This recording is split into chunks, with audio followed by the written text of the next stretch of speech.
This is how Tyrion and Bran get whitewashed in Game of Thrones, why that is, and how it affects the characters. Whitewashing in this context is defined as making someone seem better than they actually are by hiding their faults. So let's get into it. Tyrion seems like he's the main protagonist in the show, before later seasons pretty much made him a side character. Of course, before this change, he was a fan favorite, which is night and day compared to the Tyrion after season 5. I bring this up because at its core, Tyrion is what you would define as a great character. While the term is somewhat overused now, I think it's appropriate here. And the only way to portray this core aspect about him is by showing the bad things he does while making those things seem reasonable. In Game of Thrones, even in season 1 through 4, Tyrion, while being a great character, obviously still isn't as deep or fleshed out as in A Song of Ice and Fire, and this is why. He's not shown to do these questionable things, and this is taking a key part away from his character. Of course, there are some examples of Tyrion doing questionable acts like killing Shay, but I don't think anyone will argue that he's worse here than in A Song of Ice and Fire. But let's get into some examples. A big difference between the two mediums is Tyrion's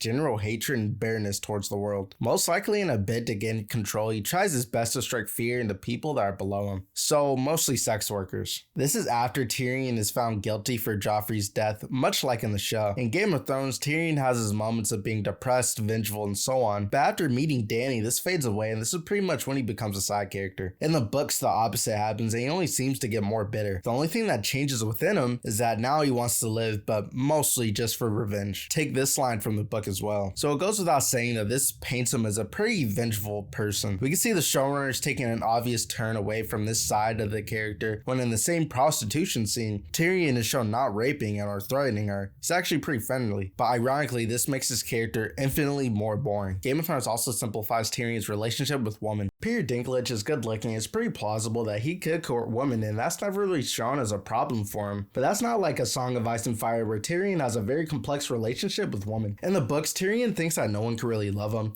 and his appearance is described as being much worse. So naturally, it makes sense that he would be less confident. But the biggest reason for his thought process is Tysha. Tysha being the first woman he married and genuinely loved, eventually to just find out that she was just a prostitute that was being paid off. This was simply a lie made up by Tywin, but Tyrion didn't know that. To drive the point home, Tywin has been Tyrion raper. While very dark in nature from a thematic sense, having Tyrion go through this will give him some depth after he leaves King's Landing. If you're interested in sexual soul in Game of Thrones, I made a video here. But to get back on course, this is another example of whitewashing making your characters less liked rather than the reverse effect. The last aspect I want to talk about in regards to Tyrion is the fact that he actually has a means to carry out his revenge. Through being the hand of Dany, Tyrion is likely going to try to convince her to cause as much carnage as possible in King's Landing, seeing as how getting revenge on the people that sentenced him is one of his main goals. It'll be hard to see him go through any other route. We've seen what's happened to other characters who take the revenge path, like Robb for instance, so this definitely isn't a good sign, and it adds another fold to his story. Like I said earlier, Bran is part of this as well. In Game of Thrones, he's honestly one of the weakest main characters in the show. His arc goes nowhere, and we never really even get a sense of his personality. Part of this is the lack of exploration given to Bloodraven. Since Bloodraven is such a morbid and abstract person, Game of Thrones didn't seem willing to go in depth around this, so Bran suffers. For example, he's described as being half tree and half human, and even the human side of him is more resembled of a corpse rather than anything else. His lair is also scattered with human skulls. There's also the fact that in Bran's dream to wake his magic, there's remains of other people, implying that Bloodravens failed to awaken these people's magical powers, thus killing them. The Bloodraven we get in the show is much more appealing to the eye, and while being creepy, you don't get the sense that he's evil or could be even. This makes Bran's arc much more boring because seeing Bloodraven as an evil entity or something in between would make me genuinely concerned for his well-being. Or at the very least, how he'll come out as a person at the end of all this. What I mean by that is, in the books, the cost Bran pays to see Bloodraven is seemingly his humanity. He wargs into summer and eats human flesh, skin changes into Hodor although he doesn't like it, and likely eats human flesh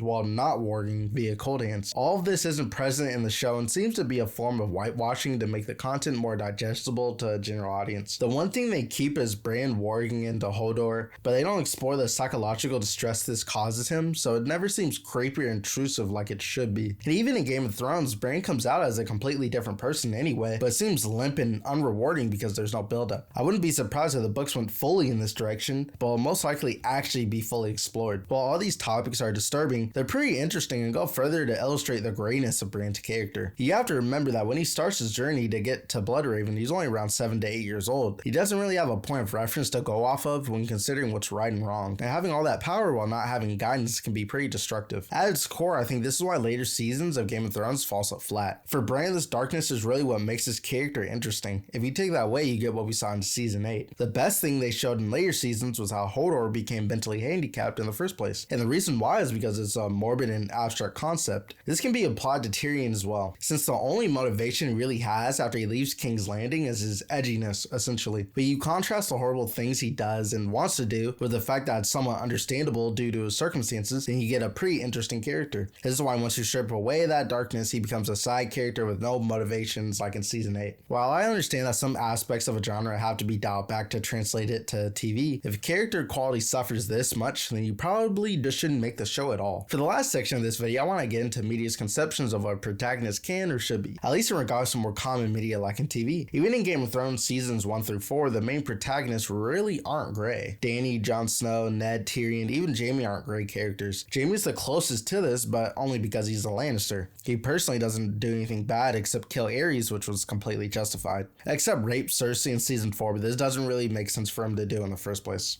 Other characters that actually do bad things that get the spotlight are Cersei, Tywin, and Littlefinger, but all these guys are shown as antagonists, and Cersei seems to be the only person with any positive traits at all in this group. Theon is probably the grayest character in the show, but I wouldn't call him a protagonist, which is crazy because he probably has the best arc from seasons 6 to 8. All that being said, it goes to show that even in a show like Game of Thrones, protagonists aren't really all that bad. I think it's interesting to see how much people will tolerate from a character before they're deemed bad or not. All in all, I think it's good to notice that some of these characters aren't the same whether you see this as a good or bad thing. If you like this video, then subscribe and check out these other ones. See ya.